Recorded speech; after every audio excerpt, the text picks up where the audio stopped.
And welcome back to Pokemon Team Creation Series. This one comes to us from Roy2 Trappy, who asked the question, what is Sephiroth's Pokemon team? Now, full disclosure, I'm not actually a big fan of Final Fantasy guy. I'm very well aware of who Sephiroth is. They added him to Smash Brothers a while back, and there was that great trailer of him allegedly just spearing Mario, which is great. But look, he is one of the most well-known video game characters around. Extremely powerful, a unique backstory to him. So creating a Pokemon team for him, I think, is is kind of a fun concept, definitely. So let's just get into it. Right out of the gate, his Muramasa Blade. He's almost never without it. He wields it expertly. It had to have a representation on the Pokemon team. But I wanted to try something different than just going with the Honedge, the Doublade, the Aegislash line. I do that so often with sword-based characters that every once in a while I need to change things up. But how do you change it when you literally have 3 legitimate sword Pokemon there? Well, I went through all the steel types. I'm like, is there anything else I can use to represent a sword, particularly a long sword like the Muramasa, which is a giant Odachi? And when I thought about his backstory, about basically being the strongest super soldier, all that, basically top of the pack, and then I saw one mon specifically, I'm like, hold on, this actually can work. And so I went with King Gambit. Obviously, let's just get you over here. Obviously, King Gambit is one of the newest mons to show up from Scarlet and Violet. Evolution of Bisharp, when it's defeated 3 Bisharp that are leading a group of Ponyards when holding a leader's crest. It is basically the one that sits above the rest. It's not necessarily a perfect strategist, but it will just overwhelm with sheer power. Now, granted, Sephiroth is a good strategist, and we do have Pokemon on the team to represent that aspect of him, certainly. But in terms of his sword, obviously we have this giant F-off blade on his head, and his signature move uses that. So you add on the fact that he's a steel and dark type, does make him a pretty solid, I think, mon to have on this team. And if you want to just go, hey, this is Sephiroth's special, you could have a shiny one, which is blue. So there's that right at the gate. But beyond that, what else do we have? Well, one of the things I also read in his bio is that he survived death. His spirit lingered, and his anger and rage lingered, and he was able to form new bodies. And I thought on that, I'm like, well, I'm needing a fighting type on the team because he is a soldier. So I thought on that for a second. I'm like, ghost fighting? Marshadow? No.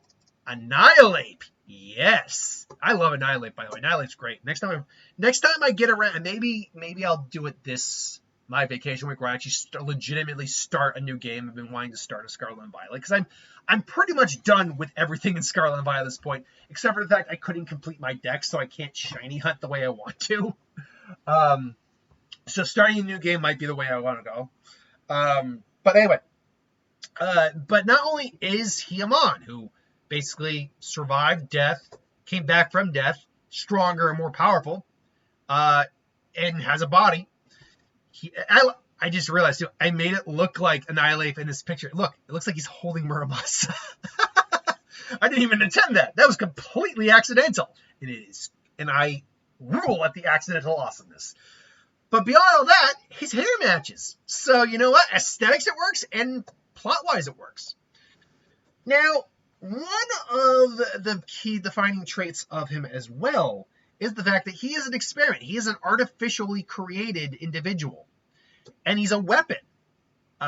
They experimented on him, made him more than human, and he resented them for it. And I have 2 mon for that, because one of the mons goes farther beyond that concept for Sephiroth. And one of them is Genesect. Genesect, we don't know what Genesect's real form used to be. But it is a mon that was experimented on by Team Plasma, turned into a steel type, has a cannon strapped to its back. Genesect makes sense. It's a mon that was experimented on, turned into a weapon, is angry. That makes sense to me. However, beyond that, after he died and connected to Genova, he gained psychic abilities, capable of reading minds, manipulating people's emotions. So when you get someone who was an artificially created individual to be a soldier, the strongest ever, and now has psychic abilities, well, you factor in you have a Mewtwo on the team. And this just makes sense. Again, especially if you look at the first movie Mewtwo, that is an angry Mon. That's a Mon out to hurt people. That's a Mon who wants to destroy the world and create it anew. That all fits with Sephiroth to a T. So Mewtwo definitely made it onto the team. These last two, however, now, I'll admit, this is where things got a little trickier. One of the signature aesthetic appeals of Sephiroth is that black wing. Now, he doesn't actually need it to fly. It's more that it's just for an aesthetic thing, kind of to represent almost like an fallen angel sort of deal. But he can use it for combat if he needs to. But the black wing has always been there. So I'm like, all right, for just an aesthetic purpose, let's put that on the team. Remember, we're talking about in a theoretical world for all these characters where they are just humans, but all the trappings of their actual real selves are put into a Pokemon team. So Corviknight being a giant black metal raven, it made the most sense to put on the team. I did consider a Gigantamax version of him, but A, I couldn't find the right art for that. And B, I'm like, no, this works out fine. But then we get to the last one. And I'll admit, of all the Mon on the team, well, this is one of my favorite Mon, period. It's the one Mon on the team that if someone were to say, hey, I think that you could swap that out, I would agree. Because two of the techniques, Meteor, summoning a giant meteor, and Supernova, basically kind of transporting you to an area where a giant supernova is coming, are synonymous with this character. So I wanted a Mon that represented that. The problem is there's really no Meteor Pokemon. Meteor is the closest, and let's be honest, no, that's not what the technique is. And then Supernova, okay, that's a Fire-type Mon. It needs to be a Fire-type. But what Fire-type really is a Supernova of all things?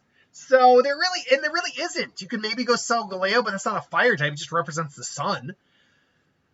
And so I went to one of my tried and true favorites on here, and as I said, this is probably the one Mon on this team where you could swap it out, and I wouldn't have a real issue with it. Volcarona. Because Volcarona has been depicted as an embodiment of the sun. It's even shaped kind of like the sun, with the rays of the sunlight and its body being the sun itself. It's a powerful Pokemon. I love Volcarona, one of my favorite, if not my favorite bug type. So it's definitely a Mon where it can learn very powerful Fire-type moves that could represent the Supernova. But it's also a Mon where, if you could think of a better Fire-type Mon to put in there to represent the Supernova technique, I'd be willing to switch that out. But ultimately, this would be the team I'd have for Sephiroth. Then you'd be saying, well, they got two legendaries on the team. Yeah, it's Sephiroth. First off, I'm not going for a realistic team. Or a balanced team. I'm going for the Mon that make the most sense to put on the team in terms of his backstory, his abilities, his traits, his personality, all of that. But second, it's Sephiroth. If you're going to have a guy who has legendary Pokemon on his team more than one, that would make sense. So, there you go. Now, how balanced is this team? Unfortunately, it's actually not a very balanced team. There are 3 steel types on the team just alone. So half the team is weak to fire straight out. One of them is quad weak with the bug steel type. And then you have Annihilate, which is, so you have 3 steel type. Now that being said, half the team though is now immune to poison, which is great. One member of the team is immune to dark. One member of the team is immune to both normal and fighting with Annihilate. One member of the team is immune to poison and ground types, and then one member of the team is just immune to poison types. So there's a lot of immunities going on here. Mewtwo is only really weak to dark, ghost, and bug. So the question is anything else on this team weak to dark, ghost, and bug? Well, ghost is weak to ghost and dark. So Annihilate, but it has the fighting type to at least mitigate the dark weakness. So 2 members of this team are weak to dark. Fortunately, though, you have two bug types to mitigate the dark type weakness. So Annihilate's also a fighting type as well. The ghost is only weak to ghost and dark. There's only one dark type on the team, but still you have a ghost type too. So there's that. Then you look at Volcarona. Volcarona actually doesn't have a lot of strong, like its fire weakness is just completely negged. It doesn't have a strong, I think Bug is weak to Rock, isn't it? If I'm not mistaken. Hold on, I gotta double check that. I think Bug is weak to Rock. I'm pretty sure it's weak to Flying. 1 second here. Weak to Bug, weak to Flying. Let's see here. Bug is weak to... yeah, it is weak to Rock. So Volcarona actually does have a ×4 weakness to Rock. But you have Steel types to help protect it from that. You have, it's got the water weakness, nothing you can do about that. So the only one that's weak to water, though, the fighting type weaknesses of the Steel type are really, the only one who's really got a fighting weakness on this team is King Gambit. So really, the only type that really messes this team up is Fire. Even Fairy doesn't really do anything to this team. You got this one fighting type and the one dark type, but that also steals, so that helps. Yeah, honestly, the only real issue this team kind of faces is bugs to a minor degree, dark types, ghost types to a minor degree, and fire types wipe out half the team. So that's really the only issues this team actually faces. Plus, you have fully evolved Mon, all of the base stat total, I believe, over 500, save for Corviknight, which I think is in the 40s, because it's a Route 1 bird. Let's see here. Corviknight, 1 second.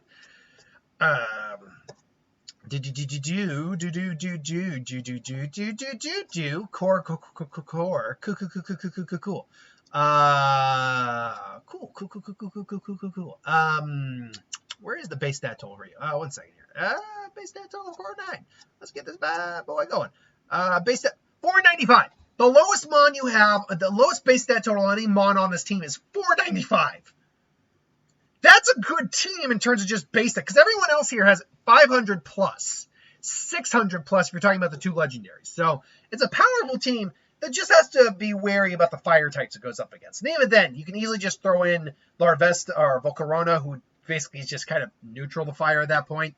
Mewtwo to just cleave through whatever, or Annihilate to just cleave through whatever fire type is giving you problems. So yeah, that's the team I created for Sephiroth from Final Fantasy. But this is just my opinion. What do you think about this team? Do you like this team, or would you do something different? Let me know in the comments below. But until then, thanks for watching. Hope you enjoyed. Like, comment, share, subscribe, and I will see you folks later. Have a good one.